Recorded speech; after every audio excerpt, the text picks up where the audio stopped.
그럼 제가 안순환 세무사님을 모시고 오늘 강의 바로 시작하도록 하겠습니다. 큰 박수로 맞아주십시오. 예.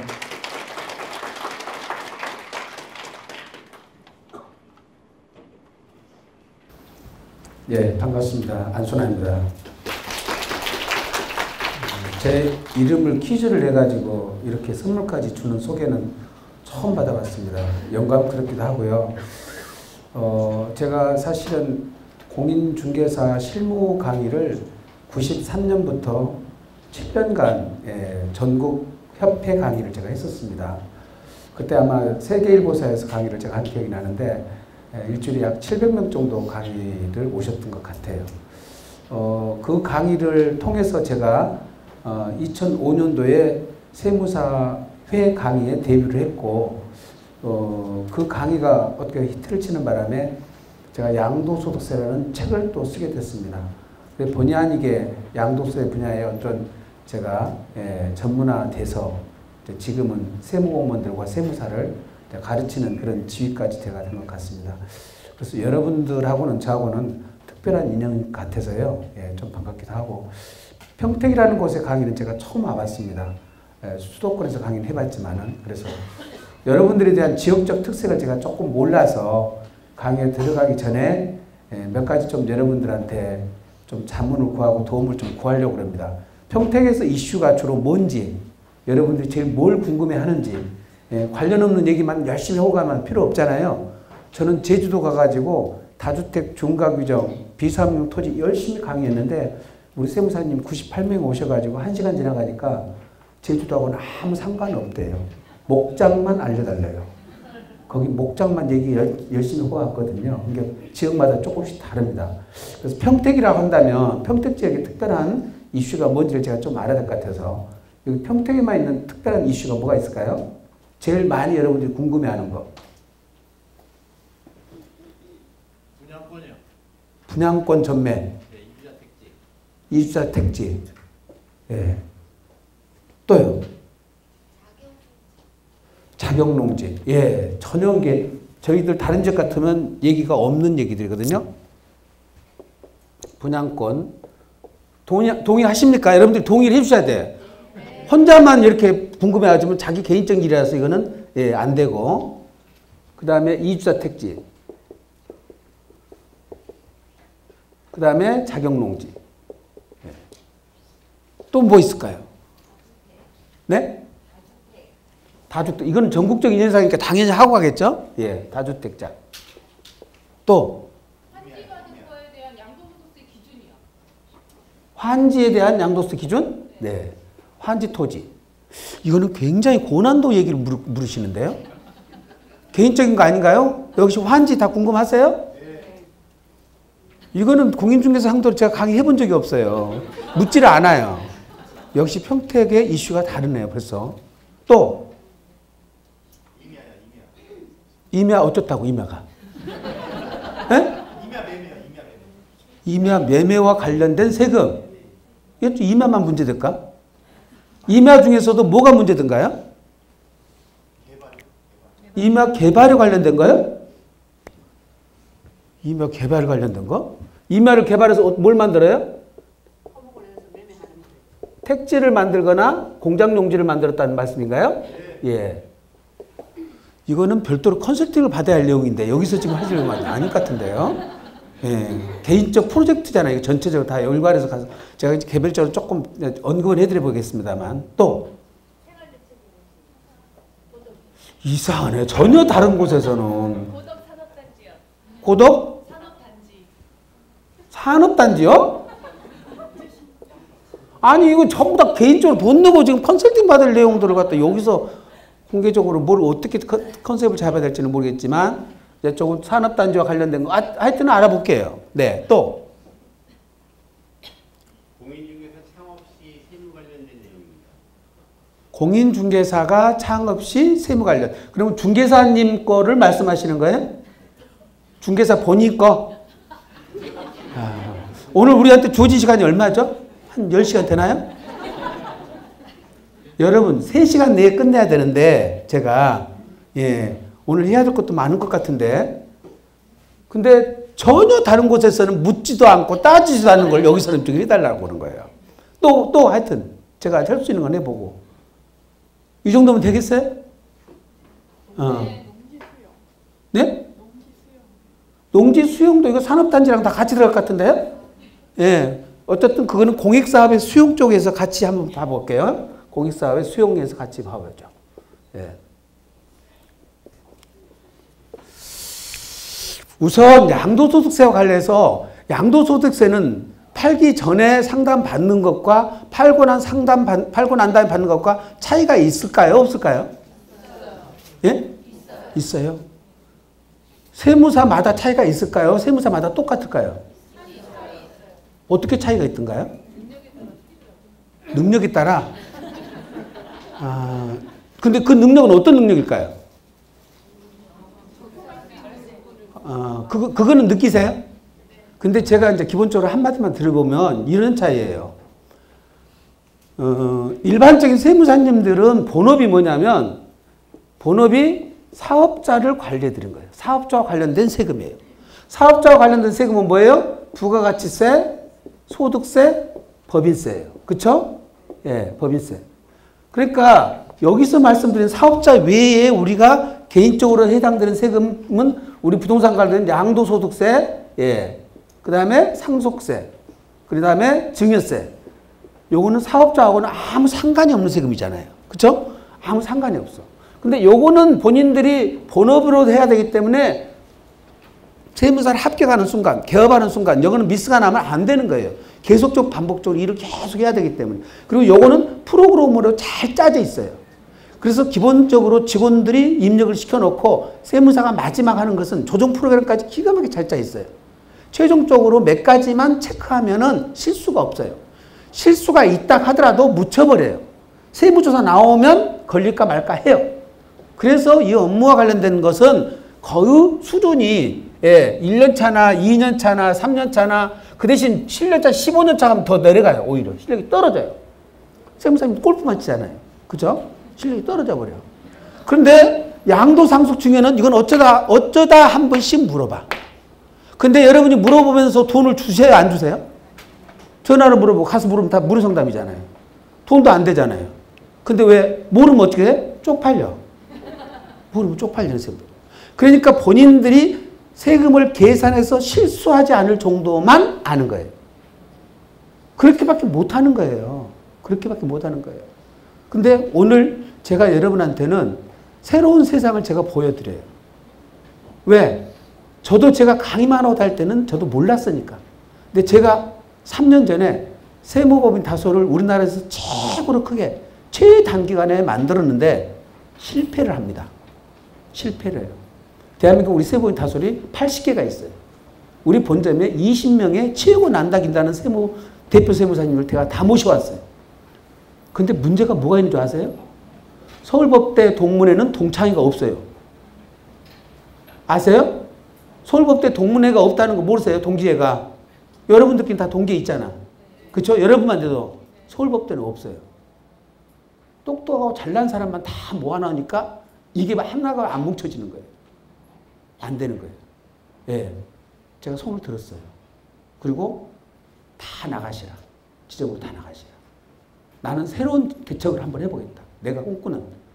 그리고 양도소득세, 상속증여세 이 컨설팅만 하는 법인으로 새롭게 만들어서 저희 사무실은 기장을 아예 안 해요. 요것만 해. 양도상속증여는. 요걸 해보니까 무궁무진해. 세금을 줄이는 방법이 무궁무진하다고요. 제가 오늘 케이스 하나를 딱 제가 보여드릴까요? 지금 이 계약서 하나 갖고 계시잖아요. 계약서 하나 보세요. 이 계약서 하나만 봐도 우리가 얼만큼 차이 나는 걸 볼 수가 있어요. 이 계약서는 우리나라 최고 유수의 로펌에서 만들어진 계약서입니다. 이 계약서 뒤에 20장이 더 붙어 있습니다. 첫 장만 여러분한테 갖다 보여드리는 거예요. 자, 이 첫 장에 부동산 매매 계약서라고 되어 있고 1조, 2조가 나오는데 자, 앞에 뭔 말부터 시작돼요. 매도인들과 매수인은 농업회사법인인데 예. 날짜가 뭐라고 써 있어요? 날짜가 2016년 11월 21일 날 뭘 한다?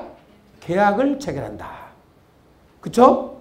2조 같은 매매대금 지급 방법이 나옵니다. 2항에 자, 매매대금 지급 방법. 총 매매대금 지급은 금액이 얼마로 돼 있어요? 얼마?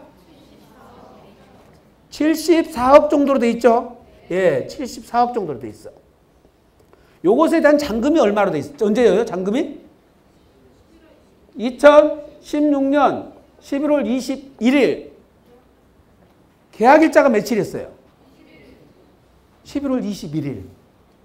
조금 특별한 계약서죠? 어떤 계약서예요? 계약과 체결과 동시에 잔금이 처리돼. 그쵸? 얼마에?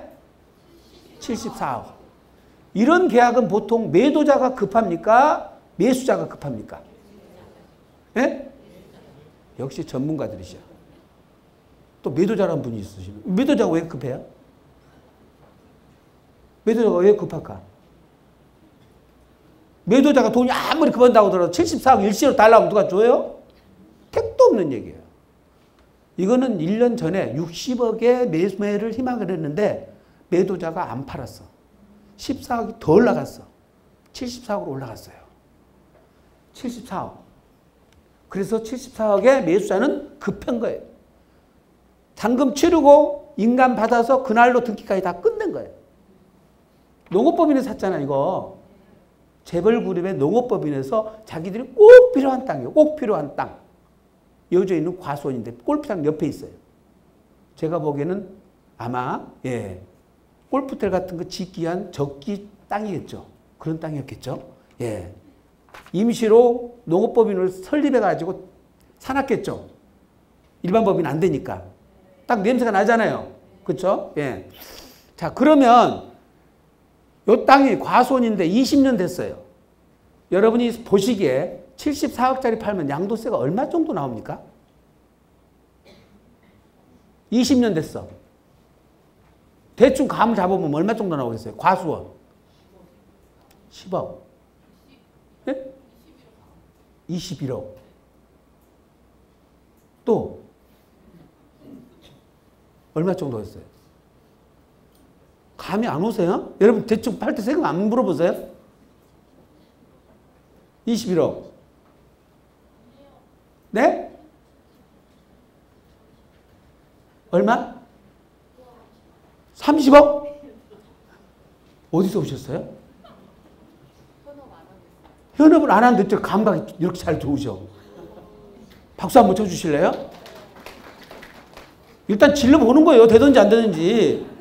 선생님 성함이 어떻게 되세요? 우리 집안이네. 제가 갖고 온 책을 하나 드리겠습니다. 당첨돼서. 예, 제가 쓴 책이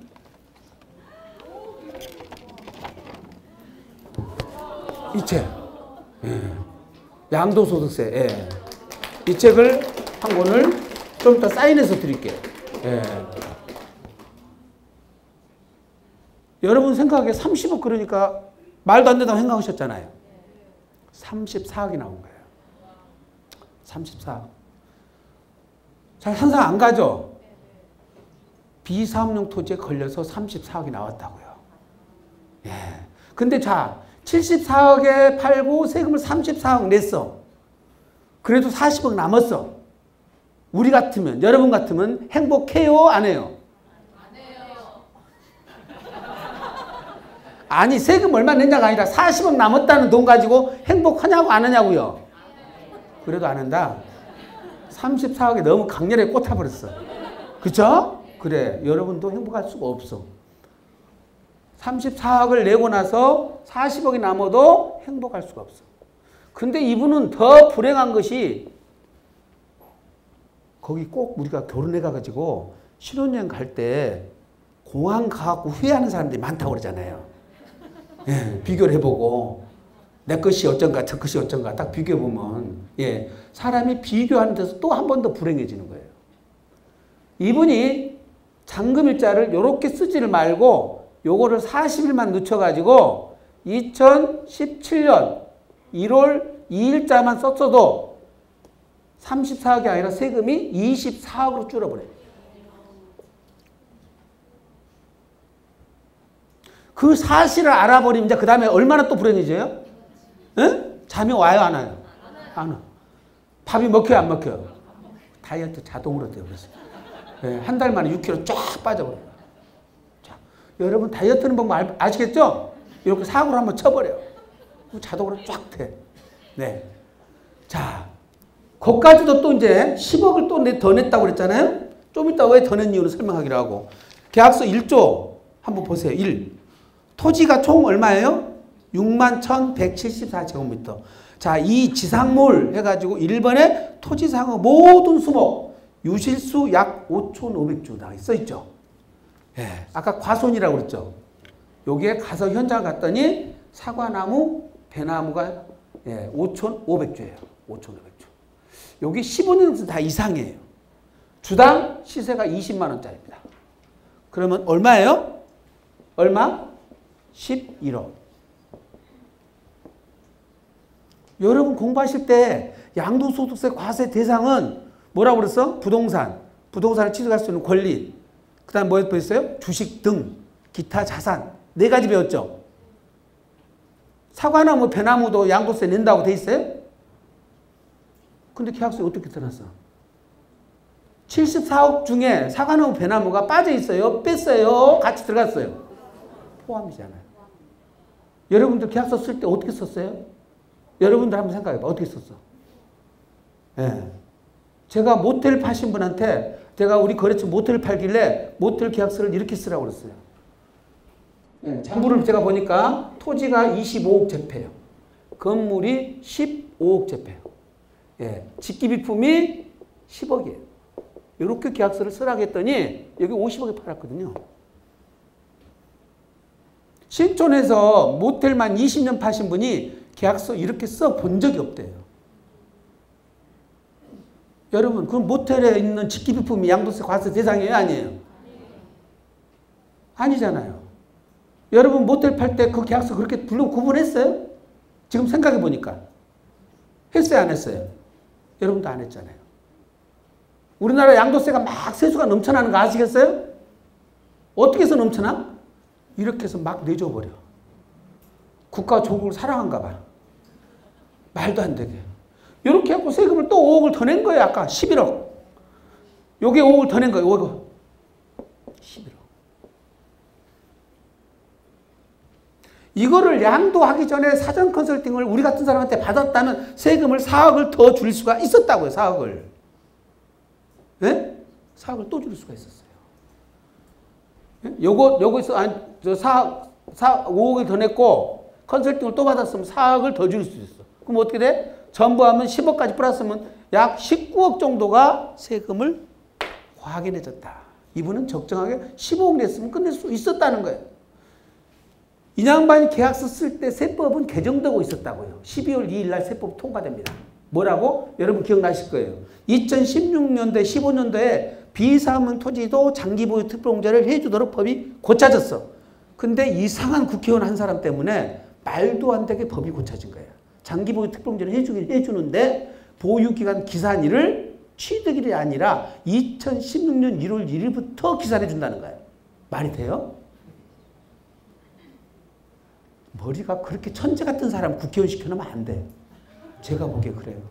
국민과 백성과 서민을 위해서 뭔가 고민해야지. 그 말도 안 되는 법을 만들어서 정부안으로 올라온 것을 소리쳐가지고 통과 안 시켜버리고 반대로 수정안을 내가지고 뒤집어버린 거예요. 그 법 통과돼갖고 어떻게 됐어요? 난리가 났어요. 어떤 국회의원이 그렇게 그따위 무식하게 고쳐놨냐고 난리가 나고 막 전문가들이 막 하고 그러니까 1년 만에 바로 16년 말에 12월 2일 날 법이 개정됐다고요. 뭐라고? 취득일로부터 30% 장기보유 특공제를 못 받아버렸잖아요. 그게 30% 못 받으니까 그게 세금이 10억이요. 계약서 쓸 때 잔금일자를 언제로 양도시로 언제 넣을 것이냐를 조금만 따져봤어도 이거는 다 일반 세무사님이 다 알 수 있는 거잖아요. 자, 다행히 사과나무 이거는 이렇게 됐지만 저희한테 와가지고 이거는 감정을 평가를 받아서 반란했습니다. 감정을 받아가지고. 다행히 3개월 안에 우리한테 왔기 때문에 빼냈어요. 그래서 절세를 해드렸어. 사전 컨설팅은 못 해드렸어. 예. 그나마 저렇게 위로받고 세금을 내셨다고요. 기왕에 하나만 더 사례를 들어볼게요. 예. 제가 하도 기가 막혀가지고 이거를 바로 제가 글로 써서 SNS에 올려놨더니 모 신문사 기자가 그게 언론에 보도가 나갔어요.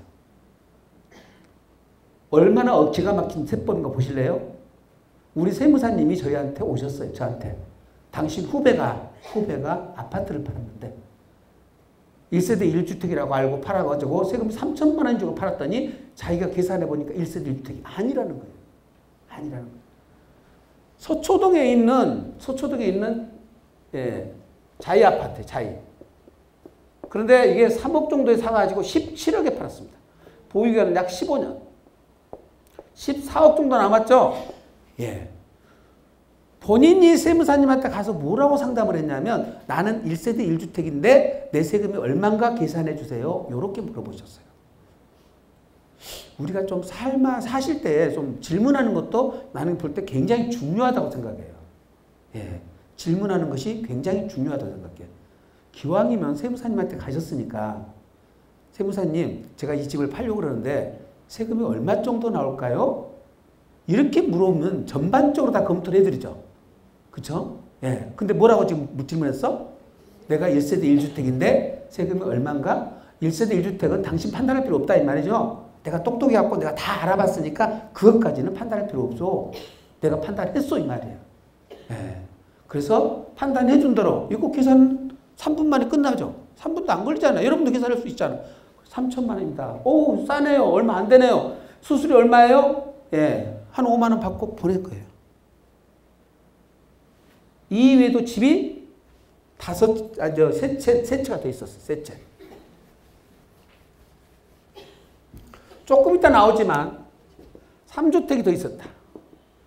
여기에 첫째 다가구 주택이 하나 있었고 오피스텔이 2채가 있었어요. 예. 근데 이 둘 다 임대사업자 등록이 되어 있는 거예요.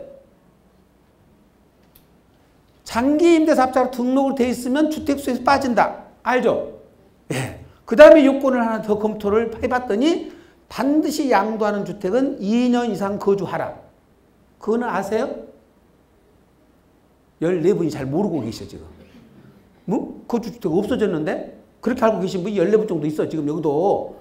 근데 이분은 정확히 알았다는 말이야. 요게 내가 그 중에 15년 가까이 다 살았으니까 거주 요건을 충족했고 보유한 거는 장기 임대사업자 등록을 맞춰놨기 때문에 나는 피가세 받는데 전혀 문제가 없다고 1세대 1주택이니까 세금 얼마입니까? 무료인 거예요. 근데 요게 미스가 나버린 거예요. 요게 2003년에 샀는데 2005년도에 임대사업자 등록을 합니다. 당시 임대법은 주택임대법은 지금처럼 민간임대 특별법이 아니었고 그때는 주택임대법만 돼 있었어요. 그때는 뭐 어떻게 돼 있었냐면 5호 이상으로서 10년 이상 이렇게 돼 있었어요. 그런데 이게 5호 이상이라는 것은 이것이 다가구 주택일 경우는 임대주택법에는 단독주택으로 취급 때문에 구청에 등록이 안 돼 버리는 거예요. 우리 국세 쪽은 공동주택으로 취급되는데 지방세 쪽이나 임대주택법 쪽은 단독주택으로 취급돼서 요거 안 된다는 거예요. 안 돼. 그래서 뭐라? 이거는 구청 등록이 안 되고 세무서만 등록이 된 거예요. 세무서만. 2011년도에 지금 5호 이상이 3호로 내려갔다가 1호로 바뀌었죠. 지금 하나만 있어도 되죠. 그러면 구청에 임대사업자 등록을 했어야 되는데 안 해버린 거예요. 이걸 주택수에서 빼려면 반드시 구청이 되어 있고 세무서도 되어 있고 양쪽이 다 되어 있어야 돼요. 근데 그걸 빠뜨리고 세무서만 등록을 했기 때문에 이게 주택수에 들어가 버리는 거예요. 그래서 어떻게 됐어? 1세대 4주택자가 돼버려요. 네. 잔금을 언제 받느냐? 8월 8일 날 받아. 우리는 8월 달에 뭔 일이 있었어요? 파리 대책이 발표했죠. 8월 3일부터 투기지역 11개 구 세종시까지 포함하여 10% 가산율. 비과세가 안 되니까 세금 얼마 나왔어? 5억 나왔어. 5억 나왔어요. 별로 여러분 뭐 또 안타깝거나 그런 게 전혀 없네. 뭐 한 14폰데 5억 정도야 뭐 내지 뭐. 예. 그런 표정들이시네. 예. 우리가 좀 배짱이 좀 생겼어 이제. 예. 아까 좀 큰 걸 보고 났더니 예. 그분이 이제 팔짝팔짝 뛰고 난리가 난 거예요. 난리가 났어. 난리가 났어. 이것도 해결 방법은 있어요. 두 건 다 해결 방법이 있어요. 근데 이 해결 방법이 있는 거를 어떤 세무사님도 어떤 법 로펌에 있는 변호사들도 제가 말한 논리를 동의하지 않는 거예요. 동의하지 않는 거예요. 제가 여러분한테 좀 이따 제가 그 비법은 알려드릴게요. 동의하지 않는 거예요. 어쩔 수 없이 내게 됐어. 그래서 그분이 저한테 왔길래 제가 한마디 일러드렸어요. 우리는 이렇게 비교를 좀 해보면 조금 내가 위로가 되거든요. 선생님이 만일에 4월 1일에 이걸 팔았더라면 세금은 9억이 넘는다. 정확히 계산하면 9억 4천이 나와요. 4월 1일 넘으면 14억 돈이 남았는데 세금이 얼마라고요? 조금 실감이 가세요? 다주택 중과 규정이 조금 무섭다는 생각은 드세요? 별로 안 들구만. 별로 안 들어. 뭐 내가 팔 것도 아닌데 뭐 남들이 팔아갖고 걸려봐야 뭐. 다주택 중과세 규정은 제가 이렇게 열내고 다니면서 강의를 하고 다니는 이유가 있어요. 이거는 가정파괴법이에요. 가정파괴법이에요. 어떤 사람이 다주택 중과 규정에 걸리겠어요? 어떤 사람이 걸리겠어요? 보세요. 저기 산 속에 들어가서 한 10년 있다가 나와가지고 옛날 집 사는 거 못 모르고 팔았어. 그런 사람. 그렇죠? 두 번째 어떤 사람이에요?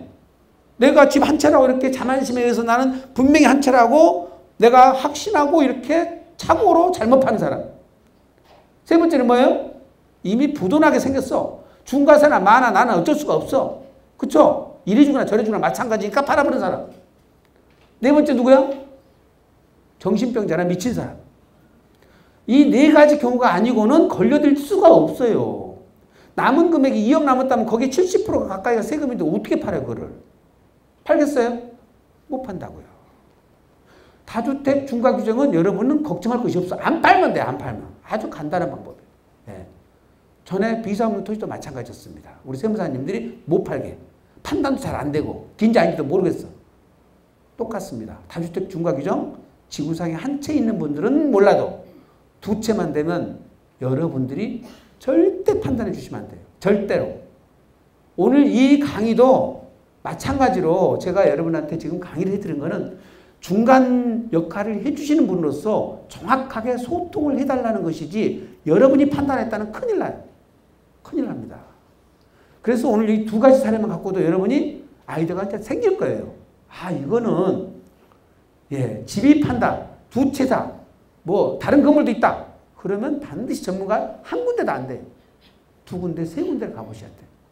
아까 세무사 누굴 찾아가셨어요? 세무사 중에 사업자 중심으로 하시지 말고 이 평택에도 양도소득세를 많이 취급하신 분이 계셔요. 예, 그분들을 여러분이 소개를 받으셔야 돼. 서로서로 정보를 공유하셔야 돼. 그래서 어쩌다 한 번씩 하시는 분한테 가시면 판단도 굉장히 어렵고요. 지금 우리가 말씀드린 다주택 중과규정 판정부터 시작해서 예, 1세대 주택 판정까지 정확하게 하는 세무사님들이 그렇게 지역마다 많지 않다는 것을 여러분은 염두에 두고 업무 협조를 받으시라는 뜻입니다. 그래서 제가 우리 그 중개법인들, 큰 법인들한테 제가 그 말씀을 드려봤어요. 아니, 물건이 오면 세금을 계산해서 사전에 안내해드리고 그럼 사고 안 치게 하고 절세 비법 있으면 미리서 알려드리면 좋지 않을까요? 그렇게 말씀을 드렸더니 세무사님 계산해갖고 세금 많이 나와버리면 안 팔아버려요. 그래서 미리서 알려줄 수가 없다는 거예요. 알려줄 수는 없어도 사전에 다른 좋은 방법이 있는지 없는지는 알려줄 필요는 있다고 생각되시지 않나요? 그렇죠? 예, 그래야 고객들이 좀 더 오래 가지 않을까 생각은 듭니다. 소두가 좀 길었습니다만은 양도소득세라는 것은 지금 말씀드린 것처럼 저희가 거래하는 것, 주택 뭐 단순하게 빼고는 30~40%가 양도세를 절세할 수 있는 룸이 있다는 거예요. 룸이 있다. 그 다음에 또 한 가지는 여러분 중에 혹시 주변에 돈이 있는 분들한테 만약에 말씀드린다면, 예, 우리나라의 부의 한 60, 70%를 누가 갖고 있는가 보세요. 옛날 산업화 여건들이 다 갖고 있어요. 20년대 말, 30년, 40년, 50년대 초 이분들이 우리나라 60, 70% 부를 갖고 계시는데 거의 부동산 딱 보면 20년 이상 다 갖고 계세요.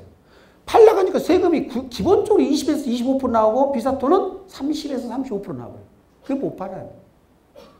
그럼 계속 못 팔고 계시다가 부동산만 갖고 있다가 딱 돌아가시면 어떻게 할 건데? 어떻게 할 건데? 지금 12년 전에 300억 갖고 계신 분이 12년 후에 600억이 되신 거예요. 부동산으로. 가격 올라가고 그동안에 임대료 발생한 것을 다 모았더니 600억으로 불어났다고요. 현금 30억 남겨놓고 돌아가셔 버린 거예요. 어떤 일이 벌어져요? 300억이 상속세잖아요. 어떻게 돈 내요? 팔아야 될 거 아니에요. 금매로 파니까 또 어떻게 돼요? 제가 못 받잖아요. 그러니까 자식들을 말 안 들이면 고통스럽게 만드는 방법 하나. 부동산을 열심히 사서 모은다. 그리고 현금은 조금 남겨놓고 확 죽어버린다. 새끼들 죽거나 말거나 나는 자식아 이런 것도 없이 맨 땅에서 시작했어. 너희들 한번 골통수 한번 먹어봐. 골통 막이는 방법이에요. 그래 노인네들이 안 줘. 쥐고 안 줘. 환장한다니까 새끼들은 밑에서. 요즘 손자들 그러잖아. 할아버지 돈 쓰고 다니면 우리 아빠 거든 저거 왜 당신 쓰고 다녀. 이러잖아 우리 손자들이. 에? 그것도 내 거한테 영향을 미치는데. 그래서 이 승계할 수 있는 것이 학습이 안 되셔가지고 자식한테 한번 미리서 줬더니 얘가 사업을 다 망했어. 그럼 친구들끼리 다 소문내버려. 절대 새끼들한테 미리서 주지 마라. 사업을 다 망해버린다. 아니 그럼 죽고 난 다음에 사업은 안 망하나요?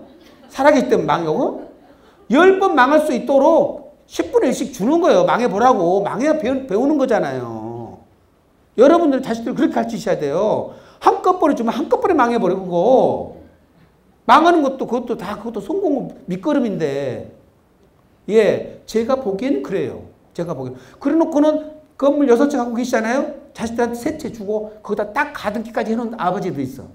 그러면 자식들이 최고의 가정만 20군데 다니다가 대한민국하고 아버지 부모에 대한 불만 얘기만 하고 있어요. 맨 불만 얘기. 제가 상담해보니까 그래. 예. 우리 아버지는 주려면 그냥 완전 주든지 말든지 가등기 해가지고 융자도 못 받게 만들고 월세 1,500만 나온 것 같고 먹고 살아나간다는 거예요. 그러니까 최고의 가정만 계속 다니는 거예요. 그래 아는 사람만 수백 명 있어갖고 예? 뭐예요? 저거 뭡니까? 맨날 월 나가는 거 경조비만 예, 한 달에 1,000만 원 가까이 나간대요.